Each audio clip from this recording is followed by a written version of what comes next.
One of the most famous training aircraft in probably all of modern aviation history, and it's never had a proper kit until now, the PC-9. Hey guys, it's model making time, and today we're looking at the PC-9 from KP Models.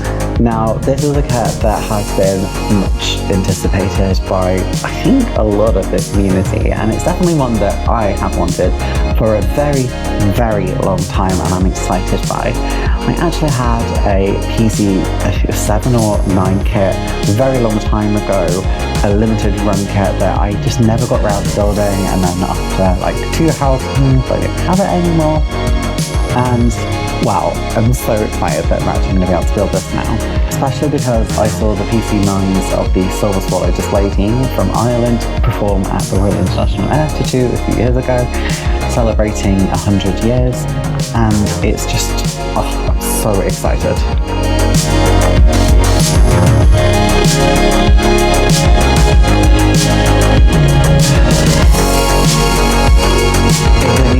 Hi, my name is Miss Modeler, and I build normally a bit weird model kits or things that are a bit more unusual.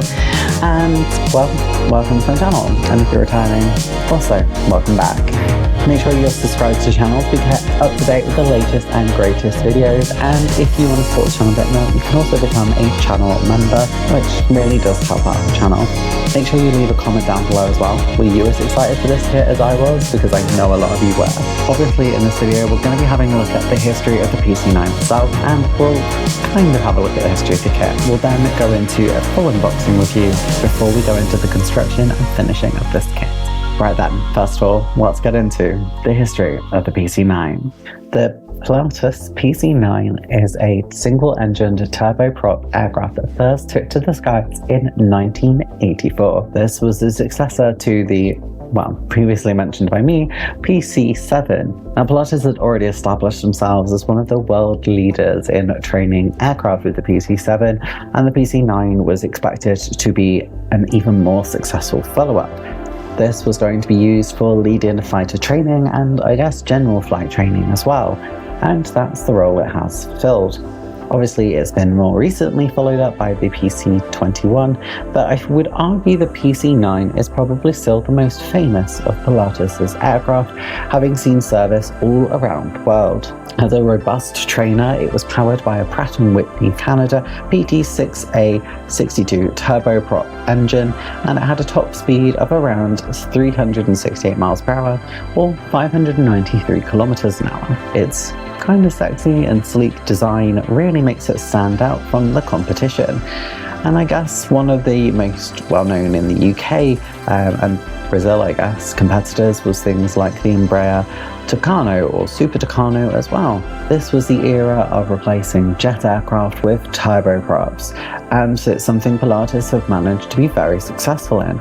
After its first flight on the 7th of May 1984, the aircraft gained attention from all around the world. As mentioned earlier, being used for lead-in fighter jet training, its ability to replicate the handling of a, well, jet trainer and jet aircraft in general, and having the cockpit to reflect that, made it a crucial asset and a really easy sell.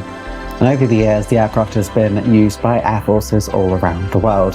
That includes its native Switzerland, but also other air forces such as Australia, Croatia, Saudi Arabia, and the United States, where it's been known as the T-6 Texan II, which in itself has then also seen further exports, meaning the PC-9 is now being resold as an even more modern trainer. It's kind of insane. Now, one notable operator of the type that is the subject of today's video is Ireland, flying with the Irish Air Corps. Having acquired the type in the early 2000s and 2004, they use it primarily for pilot training.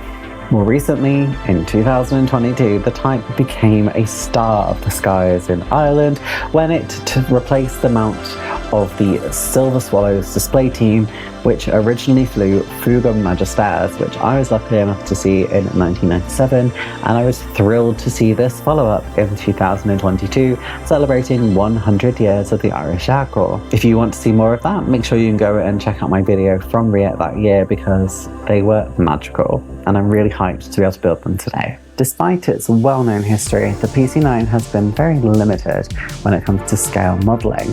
That is until now. Now, previously in the 90s, we had a limited release set from Aero 72, and that's actually the one I had previously. When I looked this up, I was like, it's definitely the boxing I had, and I paid probably too much for it at a model show a while ago and never actually built it. We had another release from L&M Models as a resin kit in 2000, and more recently we had Osmod's release one in 2014. And I think that's the one that I've seen the most and been most tempted to buy until this release at least. It's always felt odd that there wasn't a more mainstream release though, given that this is one of the most well-known aircraft, I guess, of the modern era, and it's seen at air shows all around the world so frequently. So KP Models technically released this in 2024.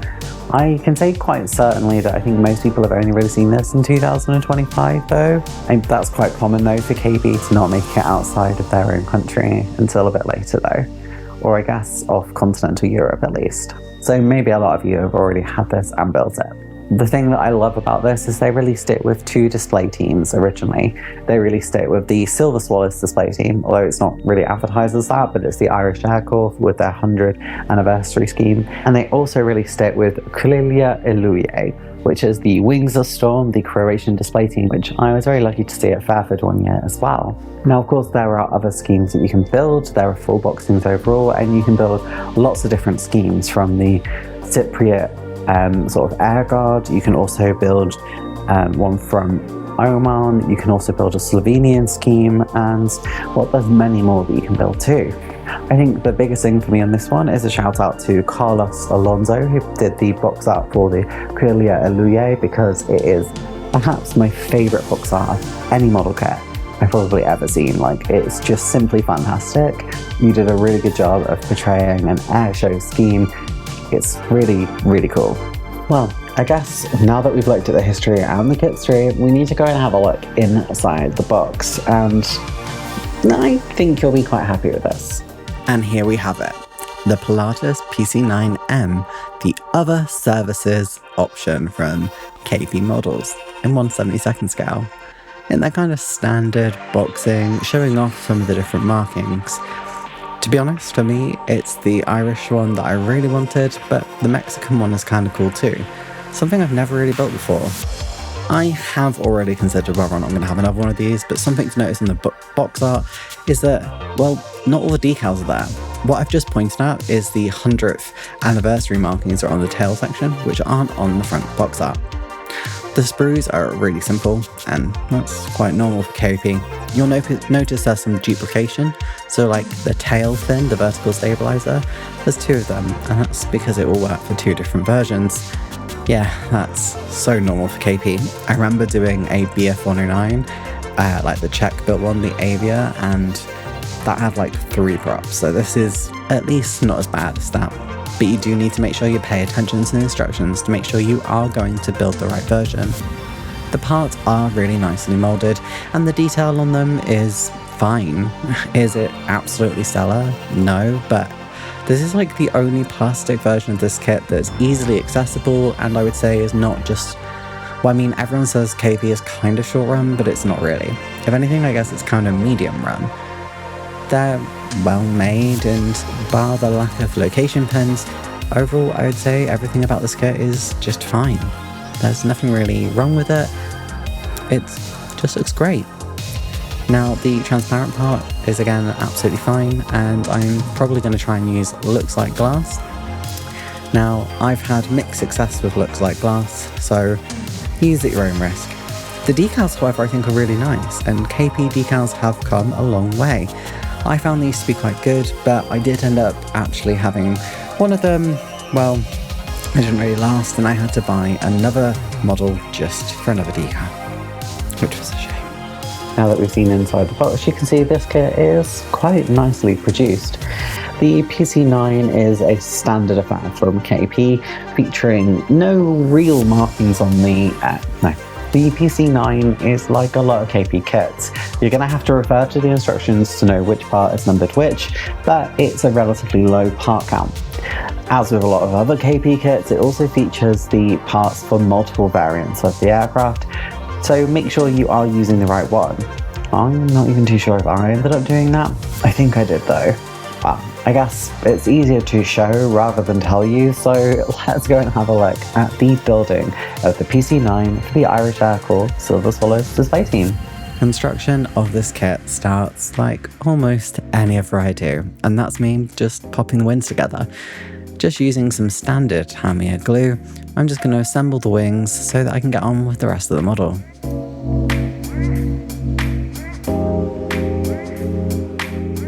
Now, due to the lack of location pins, I do find that using a clamp is really helpful on these because they do need a little more persuasion to stick together. The cockpit tub, as I guess we call them, where it's sort of already quite assembled, goes together really easily. It's just sort of the instrument panels and then the chairs. The cockpit looks alright. It's, again, probably not the most spectacular in the world, and you could probably scratch build a lot of details, including seat belts or just making the instrument panel pop off a bit more.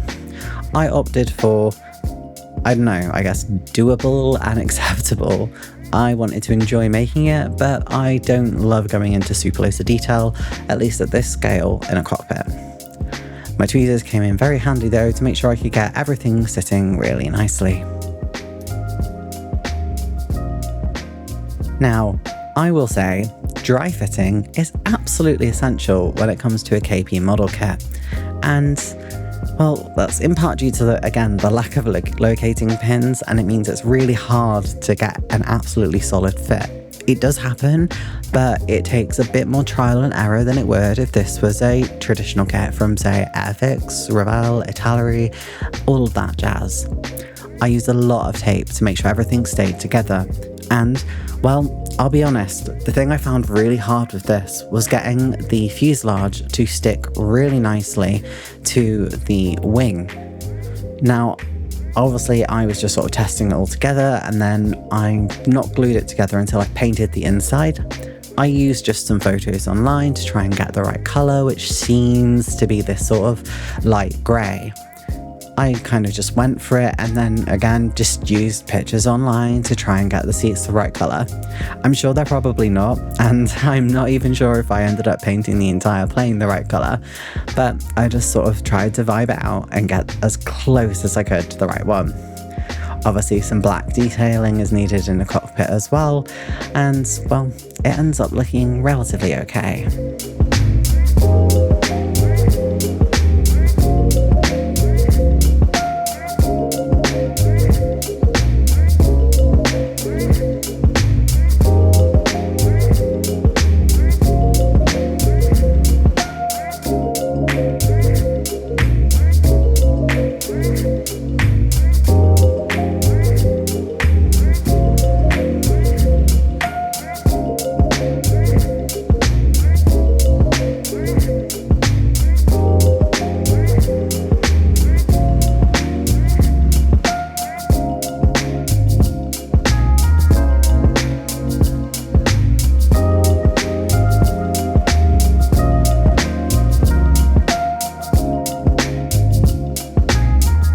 I went in with a finer brush to try and make sure that I picked out some of the details and made sure it looked okay before it came to the final assembly, because once it's in, it's going to be incredibly difficult to pick anything out.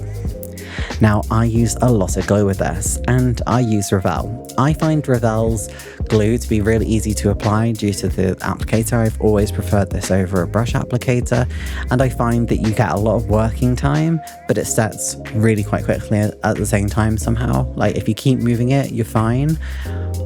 I found this really hard though. Actually getting the plane to align to the wings, I don't know why I found this really, really difficult. I think it was me, but yeah, I found it took a lot of trial and error to get it right, a lot of clamping, a lot of just holding it together with tape, but eventually we got there. So then it came time to finish it off by popping the vertical stabilizer on, and then of course the aircraft would look like an actual aircraft.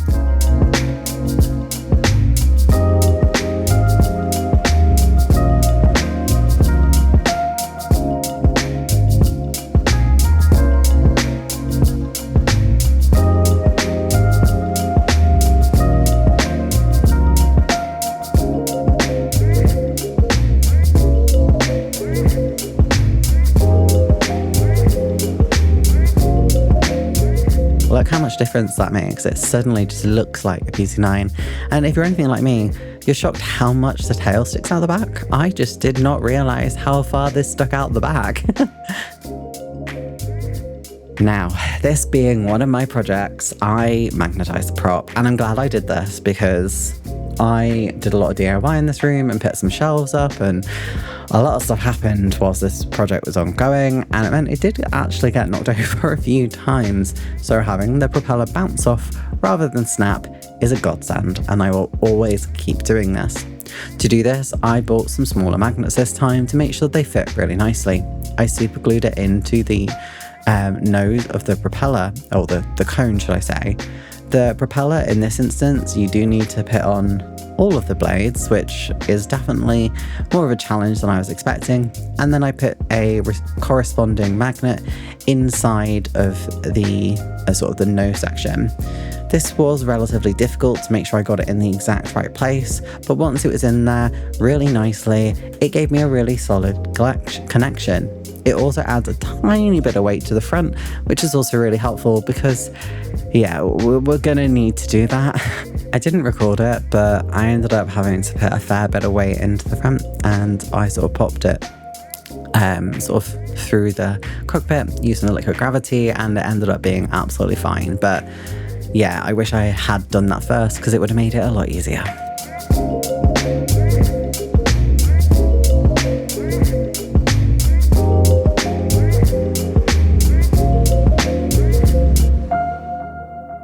We do of course need to stick the landing gear on, and I use these little applicators just to get glue into smaller spaces throughout my build. These were bought at a model show and I wasn't sure if I was really going to use them. I didn't for a very long time, and turns out for super glue in particular they are fantastic, which as you'll see in a future project, well, I had to use them a lot more. Oh, and yeah, these nails were some of my favourite ones I've ever had, like 80s, 90s vibe. Now, anyone who's watched this channel for a reasonable period of time knows that I have issues with landing gear quite often, but I'm proud to report that on this KP kit, the landing gear went on relatively easily. It did not take much struggle, which compared to the rest of the plane is kind of a godsend because nothing will beat the struggle of getting the fuselage to align. But the landing gear went on okay, and I'm happy to report that since then it's been sat on my shelf with absolutely zero issues. Even though my cat Archie has come in and had a look a few times, it's still been absolutely fine even when it's had a few knocks. So landing gear on this one seems to be pretty good, pretty solid. I don't think I needed loads of weight in the end, even though I mentioned earlier I did have to add some after the fact. I don't think it was really that difficult, which is good, because, well, I have built a Carno, and we will see that in a later video, and that was a nightmare in comparison to this. So yeah, make sure you add the weight as you go along. Don't make the mistakes I did, but at least you know that already.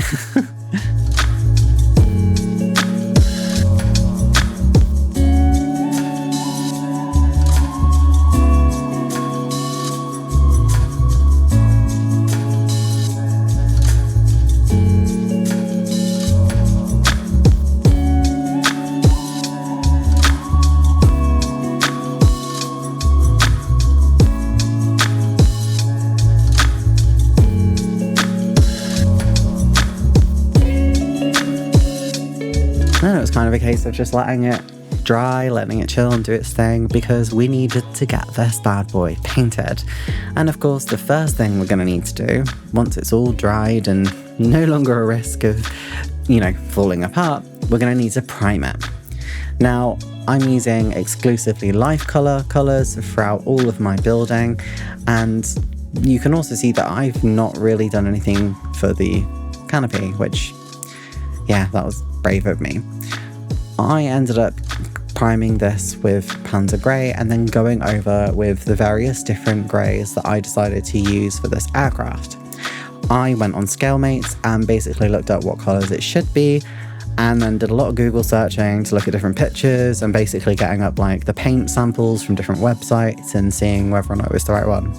In the end, I think I got a right match, but it is really hard to know whether or not this is like the right colours. It looks fine, but I guess you'll be the judge.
I really like the Irish scheme, and it features a much lighter grey. Again, I'm still just using my gallery airbrush to paint on this lighter grey. It went on really easily. Thankfully, I did this a while ago before we started getting heat waves. That meant the paint wasn't struggling, because I've tried to do some painting since in the heat waves that we've had, and it's not been as successful. Especially, could you imagine the heat being generated from the compressor, my PC? Gosh, it would have been struggling. But I'm really happy to report that the paint went on really nicely. But there is one thing I kind of forgot.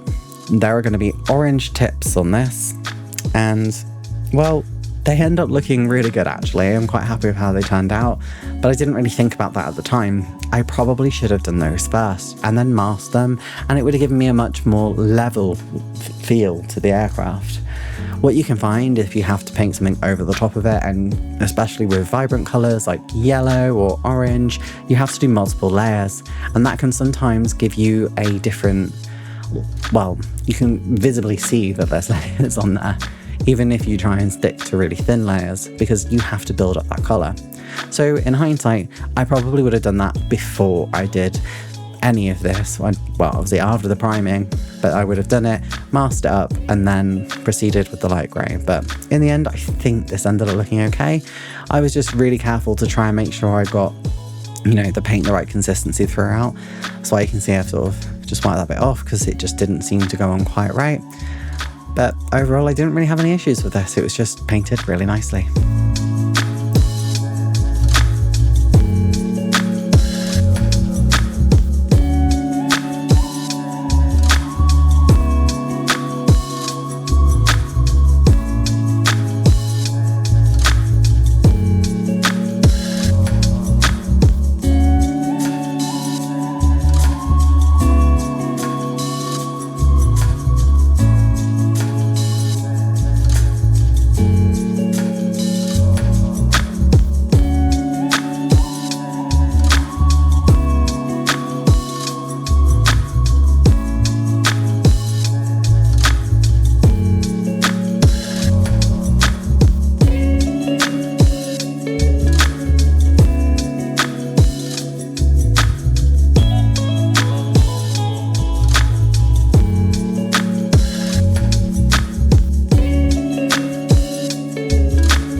Some bits I decided to hand paint, like the propeller. The good thing for me is if I want to, I can take the propeller off. Why I am not doing that at this point and risking getting on the fuselage, God only knows. But I can, and I probably should have.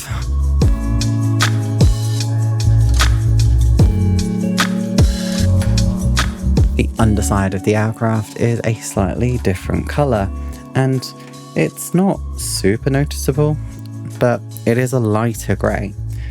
I think it's much more obvious once you see it in person, but I, again, just vibe matched this and tried to make sure I got the right colour.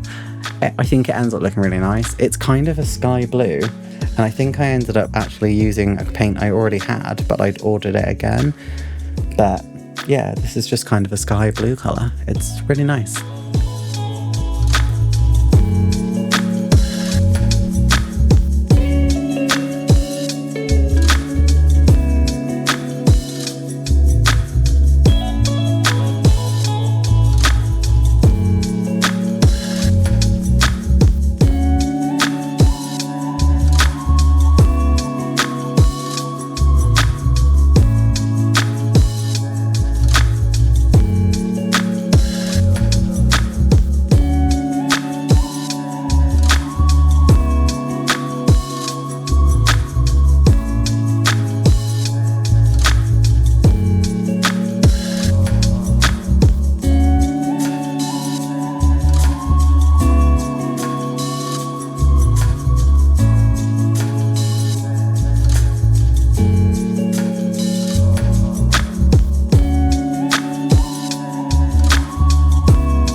Remember when I said I needed to paint the orange on?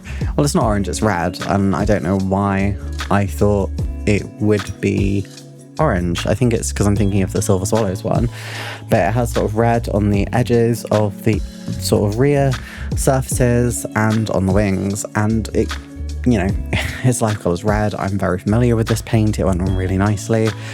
There's also predetermined markings on the wing anyway, so it's not that difficult to get sort of the paint where it needs to be. I think there is one line which I kind of just ignored on the edges of the wings. It sort of tries to cut it off, but I sort of just eyeballed it kind of in all of the areas and then just matched it. These brushes I find them really easy to use actually, compared to sort of a standard just sort of paintbrush you get. These are sort of a thicker rectangular shape, but they were also still quite tapered at the end, and it meant I could really easily just get a straight line. I also eyeballed the black as well. I definitely should have masked this more, but I was just at a point where I was like, I just want to get this done. There was also black that needed to go on the underside of the aircraft, and I don't know why I eyeballed this, because I definitely screwed it up at some points, as you can see there, and I had to go back and sort of remix the paint on the bottom and paint it on again. If I remember correctly, I ended up using like a sky blue with a mix of grey to try and get that really nice colour on the bottom. I don't have it written down, and I should probably start writing down what I'm doing with my paints, but yeah, it was a bit of a pain. I remember having to just make sure I got the exact match for the colour, but it wasn't too hard. I would give you more details, but I'm recording this voiceover in the heat and I'm like dying. Hopefully, if you need to see any more information, please go and check my website, and I will update that hopefully over the coming week to make sure it's as accurate as possible. The landing gear I also did with just sort of black. I have so many blacks after doing my stealth fighter, and obviously once it was all fully painted, I gave it a gloss varnish, and I've been using the same magic varnish for so long. I really enjoy it. Again, it's not added anything in the airbrush, it just goes in raw, throw it on, let it dry, boom, done. I do obviously need to do the exhaust jets, and I am going to go and do pretty much all of the metals on this aircraft with galleries, sort of pen paint markers. I love using them for these small details because you can get really nice effects really easily. I think I do also use some of the life color metallics on there as well, just to give some pop, but yeah, to be honest, there's like barely any metallics, it's just the forward exhausts and then the landing gear, so there's not too much to do.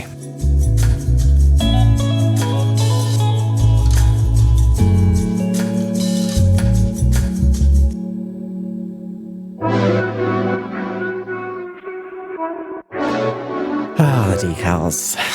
I really like the decals. I think they are good and the pigmentation is good. They go on nicely, and I love the unique Irish swirl for the insignia. However, I did find that a couple of mine broke apart as I was trying to move them, and I had to buy another model kit just to get the decals because I could not get them on their own. And that's kind of something that I found really frustrating, but it's probably my fault with how I did them. I will not blame the decals, but I have heard other people say that KP models decals do fall apart easier than some others, so I'm not entirely convinced. But hey, it is what it is, and credit where it's due. At the end of the day, the model looks fantastic. The decals look amazing. I still look at this on my shelf and just think, wow, that looks fantastic. Yeah, I do really like the decals. I just wish they lasted better, because I think you should be able to have more play, be able to move them around once you put them on. It shouldn't be like, if you don't get it right immediately, they just break. That's just not how it should be.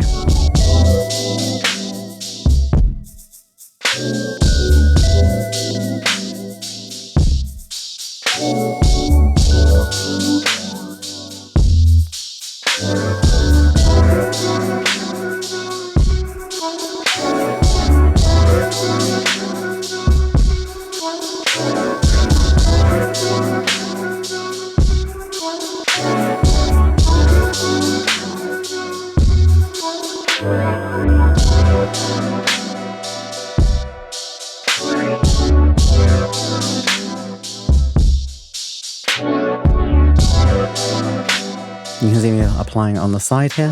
There's quite a lot of decals on this for what it is. Modern aircraft don't tend to have too many, but it's one of the charming things about this sort of PC-9 is the extra tail decals. And again, like Irish aircraft, the insignia is just so unique, so beautiful. I really, really enjoyed this. This has been on my bucket list for such a long time, especially after seeing them perform at Riyadh. So yeah, really enjoyed this.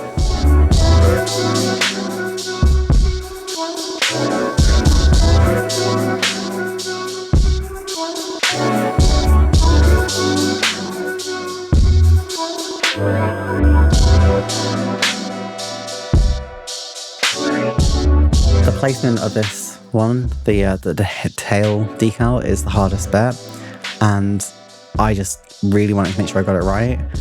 In the end, obviously, I ended up buying another set of decals, so I had more room for error, but I was just using a lot of reference pictures to make sure I got it in the exact right place, because it's just so prominent and pretty that I needed to make sure I got it exactly right. Of course, throughout all of this, I'm using Microsol and Microstat.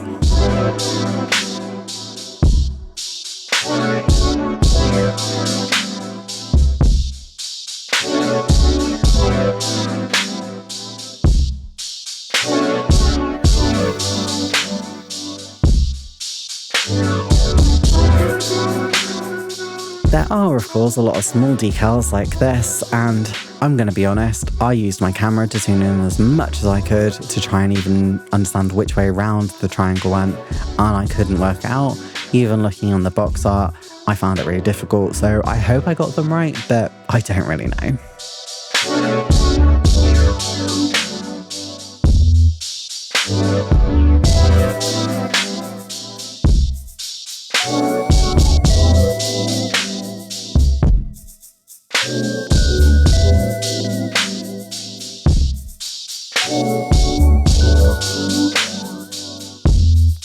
Now, looks like glass.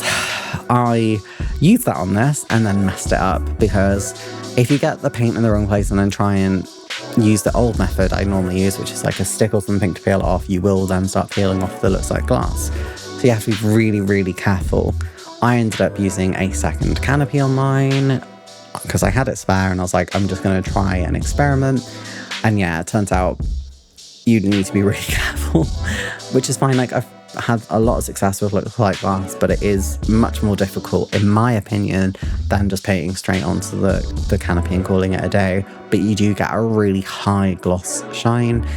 In the end, I think on this second one, I don't think I ended up using looks like glass. I think I just sort of went with it raw because I was worried about messing it up again.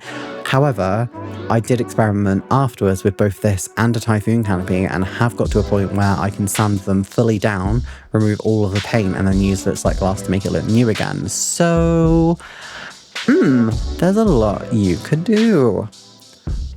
Interesting ideas for the future, maybe.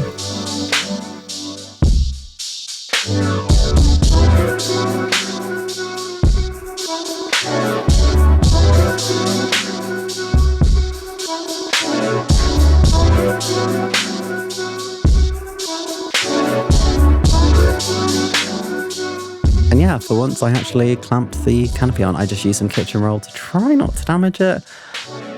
It damaged it the first time, so thank God for the second canopy. Well, you've seen me build the whole thing now, and I think it went okay. Buying the paints for this, by the way, not the easiest job in the world. I used a lot of Googling to find the kits. I used a lot of Googling to find paints that seemed similar, but I was really insistent on using Life Color because that's the brand I know and trust and I love using. So I'm not sure whether I got the right ones. I guess it's up to you guys to judge me on whether or not I did a good job, but I like the colours of the aircraft overall, and I think it did okay. The decals from KP are always a bit hit and miss, so I guess you can judge whether or not they went on okay. This aircraft took a lot of work, and I also tried to up my standards a bit more on this, so hopefully that shows in the final reveal, because I put a lot more filler in it. I put a lot more sanding, using like from coarse to ultra fine sanding to really try and make it work. I just really actually tried on this, so I really hope you enjoy. And yeah, we're not going to talk about the fact that I had to reopen the whole aircraft to put the weights in the front, because I did that all off camera because I didn't want to like faff around doing it on camera. But yeah, I made several mistakes in this, but I think I did a good job. So let's go and have a look at the PC-9 popping off. I'm a shy deer in the headlights. She's coming over and I'm just standing there like, it's like a riptide on the inside. Keep it together, man, you could drown in those blue eyes.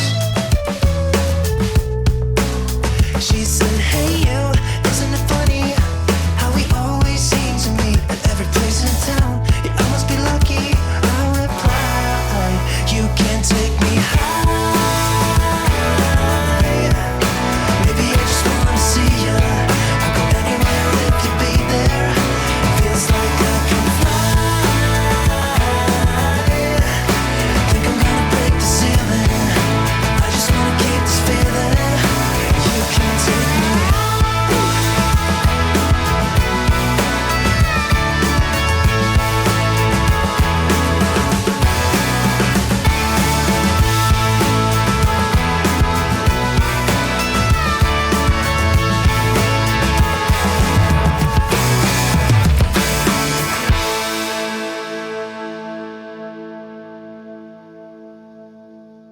Well, what do you think? It's not my best work, I already know that, but I think it went okay. It's definitely a more challenging kit than like, I don't know, an Airfix Hawk, for example, and that's purely because of KP's nature. Now, KP aren't as short run as, say, well, another video we're doing on Pegasus models. They're not that short run, and they're nowhere near as hard to do as like the CT4 I did, but they do lack some of the features of more mainstream model kits that you'll find in sort of chain stores throughout the United Kingdom or in other countries. They lack some of the locating pins, they have less clear instructions, they don't have the part numbers on the sprues, but all of that is because it's a smaller company. One of the things I love about KP is their addiction to doing unusual subjects, and that's also included re-releasing kits that are originally under the Checkmaster resin brand into KP's branding with plastic models rather than resin that was before them.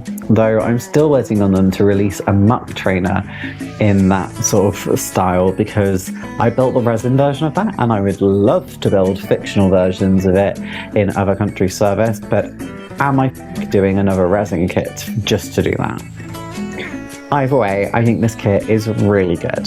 I think it's fun, you can build it in loads of different countries' service, and can we just talk about the box art for a second? Because holy hell, the box art is so incredible. Especially on the Croatian boxing of this. I just absolutely adore it, and it's probably one of my favourite box arts ever made. So really kudos to KP for upping that. Like, not that their box art is normally not that good, it's just that is one of my favourite box arts ever. Obviously I did the Irish version. and mine came with several Air Forces that you could do, and there are 4 boxings in total for this, meaning you can build so many.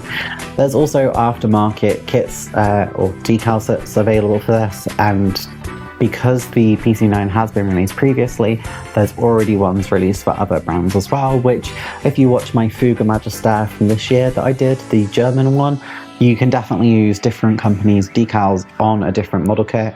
You just have to put in a little bit of work sometimes, but it will turn out fine. So there's a lot of options out there.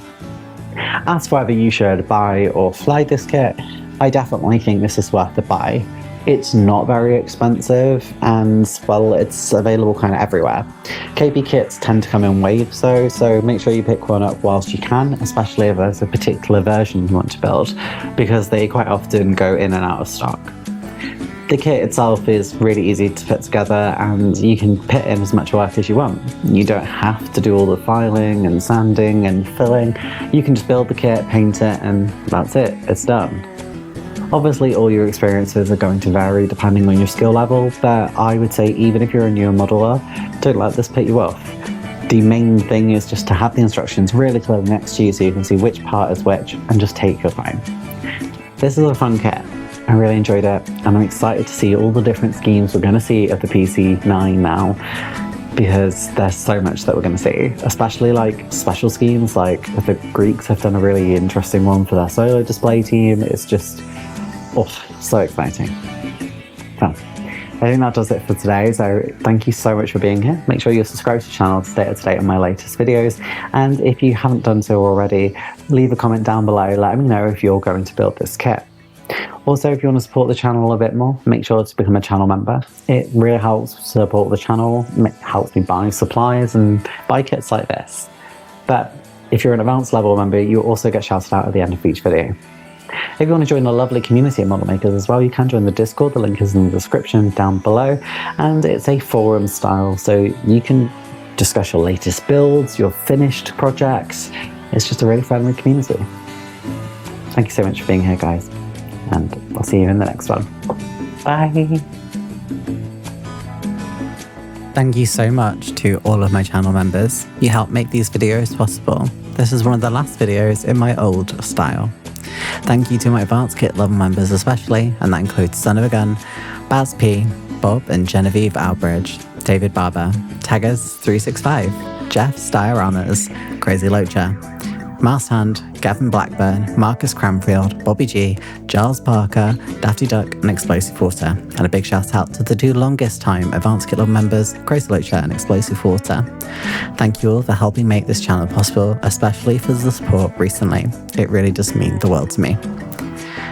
And, well, if you have enjoyed what you've seen here today and you want to become a channel member too, you can do so.